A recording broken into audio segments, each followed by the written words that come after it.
Dans cette vidéo, vous allez découvrir les séries homologues des alcanes et des alcènes, ainsi que leur structure. Avant d'observer la structure de ces molécules, vous souhaitez peut-être revoir quelques notions sur les liaisons en regardant notre vidéo sur les liaisons covalentes. Les alcanes sont des hydrocarbures saturés. Cela signifie qu'ils possèdent des liaisons covalentes simples entre ces atomes de carbone. Une liaison covalente simple est une paire d'électrons partagés. Prenons le premier alcane de la série, le méthane, CH4.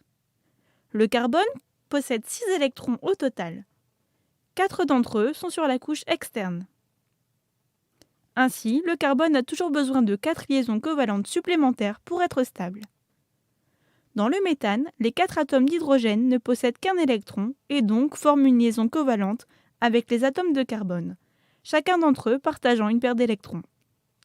Le méthane est un gaz naturel et il est souvent utilisé dans les maisons pour le chauffage ou la cuisine. C'est également ce même gaz qui est rejeté par les vaches lorsqu'elles éructent ou flatulent. Il provient alors de la fermentation de la nourriture par les bactéries situées dans leur estomac. La molécule suivante dans la série homologue des alcanes est l'éthane, qui possède 6 atomes de carbone. Comme vous pouvez le voir, une liaison covalente simple est formée entre les 2 atomes de carbone, ainsi que 6 atomes d'hydrogène supplémentaires, formant des liaisons covalentes pour compléter la molécule. Maintenant que nous savons comment ces molécules se lient, nous pouvons regarder la molécule suivante qui s'affiche en représentant les liaisons covalentes par de simples lignes. Voici le propane, puis le butane. Cette série d'alcanes continue et suit la formule générale CnH2n+2. Utiliser une formule générale nous permet de décrire une série de molécules différentes des autres par une unité constante. Retournons à l'éthane. En utilisant la formule CnH2n+2, dans laquelle N représente 2 pour les 2 atomes de carbone présents dans l'éthane, nous pouvons voir que le nombre d'hydrogènes sera 2 fois 2 égale 4 plus 2 égale 6. Donc 6 hydrogènes. C'est 2H6. En utilisant cette formule, nous pouvons trouver la formule moléculaire des autres alcanes. Par exemple, le décane avec 10 atomes de carbone.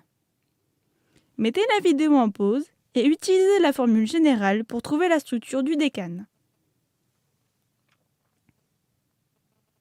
Normalement, vous devez avoir C10H22, où N égale 10 pour les 10 atomes de carbone.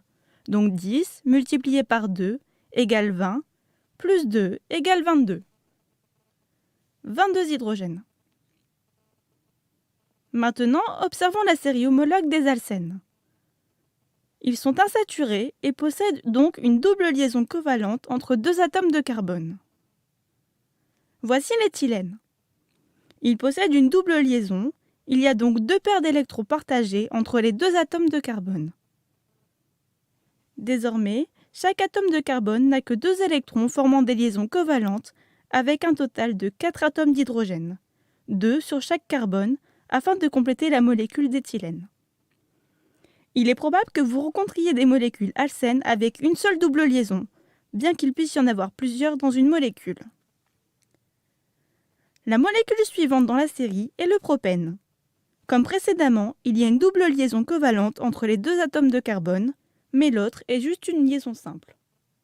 Nous devons maintenant compléter la molécule avec des atomes d'hydrogène afin de nous assurer que chaque carbone possède un total de 4 liaisons.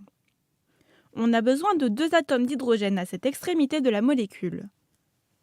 Ce carbone central possède déjà 3 liaisons et n'a donc besoin que d'un hydrogène. Et à cette extrémité de la molécule, le carbone n'a qu'une liaison, il a donc besoin de 3 hydrogènes supplémentaires. Maintenant que nous comprenons les liaisons covalentes dans cette molécule, remplaçons ce diagramme par la formule semi-développée. Voici la formule semi-développée du propane. Maintenant, mettez la vidéo en pause et essayez de compléter cette formule semi-développée du butène. Voici la structure complète. Aviez-vous trouvé? Voici les formules semi-développées de nos 4 premiers alcènes. Mettez à nouveau la vidéo en pause et essayez de compléter la formule générale. Quelle est la relation entre le nombre de carbone et le nombre d'hydrogène?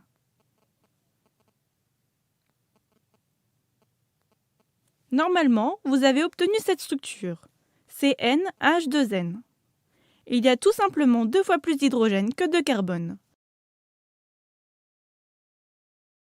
Donc, par exemple, pour le décène, la formule brute serait C10H20. Maintenant, à la fin de cette vidéo, vous devez en savoir plus sur les liaisons dans les alcanes et les alcènes et comment chaque série homologue suit le schéma donné par sa formule générale.